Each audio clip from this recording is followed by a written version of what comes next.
everyone, it's Charlene. Thanks for joining me. Today we are going to be doing some amazing blended butterfly techniques, and we are going to do that with the Gina K Friendly Silhouettes stamp set and the Master Layouts 9 die set that were just released. So let's get started.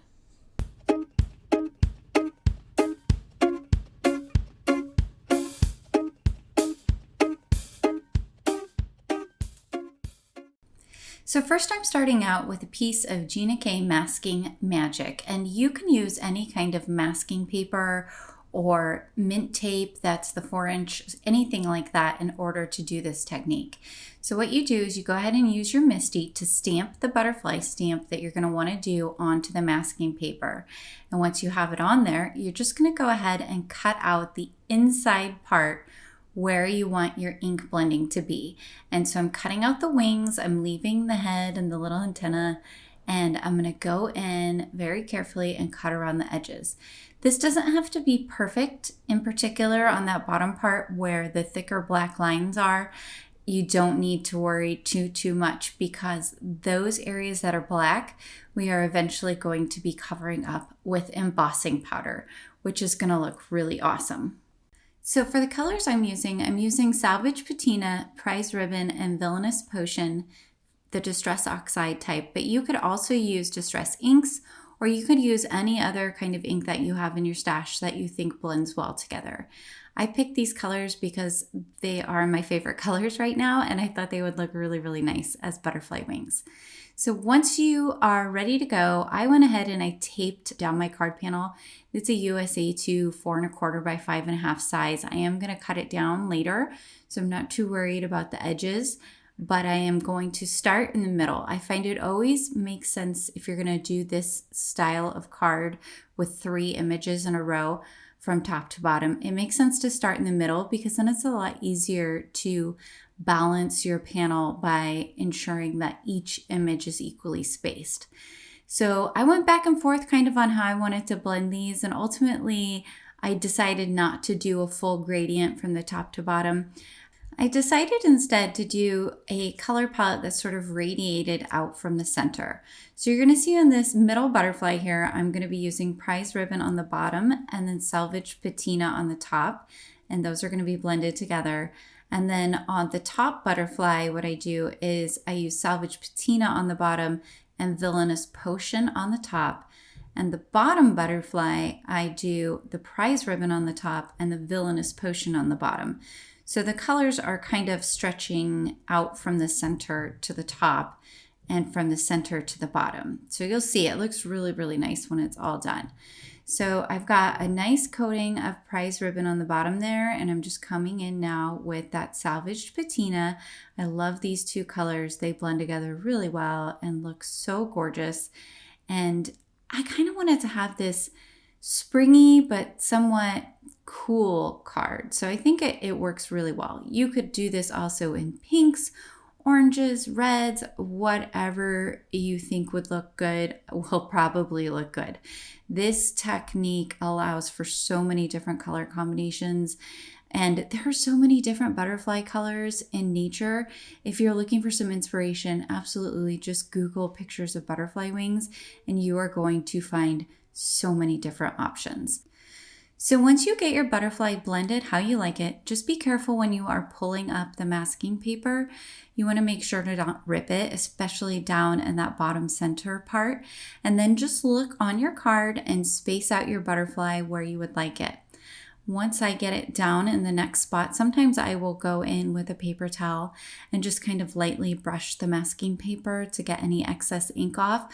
But usually the ink does not come off much from the masking paper onto your card once you move on to the next color, which is really nice. I love this masking paper because you can reuse it over and over again. And once you're done cutting out any kind of mask like this, you can keep it by just sticking it on the back of your stamp package, and you can use it for different projects in the future. It's awesome. I love that you can save it like that.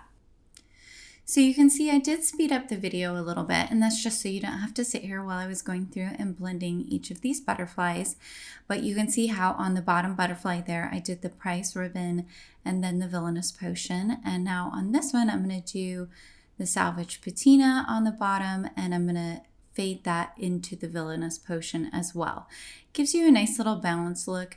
You can see there where kind of some of the purple came off, and that's just because the masking paper didn't have time to dry because I'm doing so many of these. So like I said, it can rub off, but not for the most part. And in this case, because I'm using Distress Oxides, it's not a big deal at all because you can layer up the Distress Oxides in order to make sure that they look really nice. If you're enjoying this video, please do hit the like and subscribe button as well as the notification bell. It really helps my channel and it helps me to bring you more content in the future. All right, back to the card. So now I've got that Villainous Potion in there and I'm cleaning off my brushes a little bit, and I'm gonna take that masking off, and you are gonna see these 3 beautiful blended butterflies. I just love how they look. So for the next step, what you're gonna do is you're gonna use your stamping platform, whatever kind you have. I definitely recommend using a stamping platform for this and not an acrylic block. And you're gonna come in with your anti-static powder tool. Don't forget that or you'll be sad. And you also wanna make sure that your inks are good and dry before you move on to this step. So I'm positioning my butterfly and I'm doing it in such a way so that the black outline covers up the edges of the butterfly. And if you're not sure if this is going to work really well, just take a piece of stamp packaging or something like that, or if you have a grid transparency, and put it over your panel before you do the first stamp down, and stamp it with like black ink the first time. And that's going to give you a really good visual in order to see if you are covering up all of that edging of the butterfly. And what you're using in this step is you're going to be using embossing ink, because we're going to heat emboss over the Distress Oxide. It's going to give you some really gorgeous shine. I just love it so much. It looks really, really cool. So coming in here, I'm using some Ranger's Superfine Detail in black. And you can see there, I got a little bit in between, and it's because I accidentally stuck my finger in the embossing ink.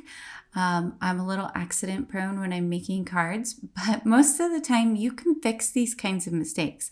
They are pretty easy to fix, and even if you can't, when you're working with butterfly wings like this, it's really not that noticeable.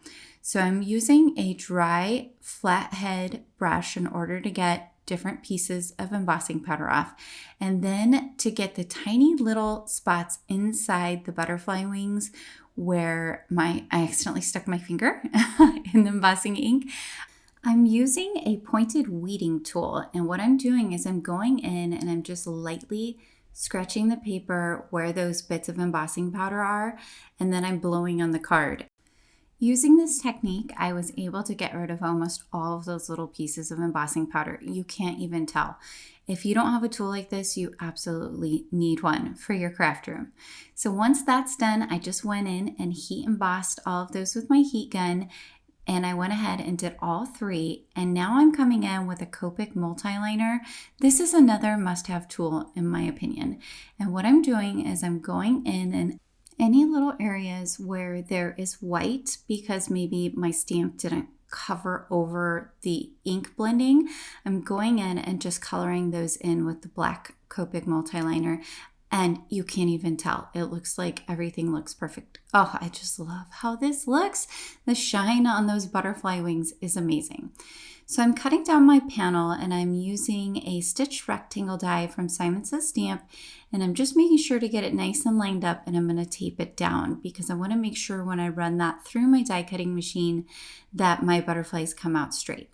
Off camera, I went ahead and did that, and I also went ahead and cut out a piece of black cardstock. This is also Simon Says Stamp, and I cut it so that there's about 1/8 of an inch on each side of the panel. Now I'm taking my card base, and this is an unnecessary step, but I thought it would look nice. And I have used some Post-it tape at the top there, and I ended up needing to use a little bit of purple tape because I didn't cut my piece of Post-it tape long enough. And then I'm just coming in with what's left on my brushes essentially, and I'm going around the edge so that I can create kind of a multicolored pastel-y sort of frame on the outside of where that black cardstock is going to sit. I think it looks really nice, but it's just an extra little added touch that you definitely don't have to have. I did go ahead and grab the Salvaged Patina because there really wasn't much left on my brush at all, and I added a little bit more on there in order to go around the card. So then once I am all done, I'm just going to make sure it all looks really nice before I go in and put everything together. I always love how you get this beautiful reveal whenever you pull off masking paper or post-it tape or anything like that. So now I'm coming on with some dot runner, and this is from Simon Says Stamp as well. And I'm just going to adhere that black piece of cardstock and put that on the panel so that I can have that nice kind of pastel-y frame on the outside of it. This is kind of hard to do when you have these tiny little clearances around, so take your time when you are putting something on like this. But once I get it where I like it, I go ahead and smooth it down. And then I'm going to do the same thing with my main panel. I'm going to go ahead and use the dot runner to put that down on top of the black cardstock. So you can see how you kind of have that thin frame and thin frame. I think it just looks really, really nice. Gina K uses this thin black frame all the time, and I really like it when I am doing kind of a flat one layer card like this. I think it looks really pretty. I know this isn't one layer, I shouldn't have said that, but it's flat. There's not really a lot of dimension coming up out of the card. Where you're getting a lot of that wow factor is from the beautiful embossed shiny butterfly wings with the color, and then you have that framing around it. So this is really easy to stick in the mail because you don't have a lot of bulk or a lot of huge things popping up off your card. Off camera, I did go ahead and heat emboss a sentiment from the stamp set that just says happy birthday. And then I used one of the dies from the die set as well to cut out the sentiment strip. I'm just popping this up with some Derice foam tape. This is pretty much the only elevated thing on the card. And I'm just centering it on that middle butterfly. Once that was done, I just added a little bit of bling on there with some sequins, and that's it. That's the finished card. All right, guys, thank you so much for joining me for another video. I hope you enjoyed this blended butterfly wing technique, and I hope you will give it a try. Again, like, subscribe, hit that notification bell, and I will be back again soon with another video. Bye.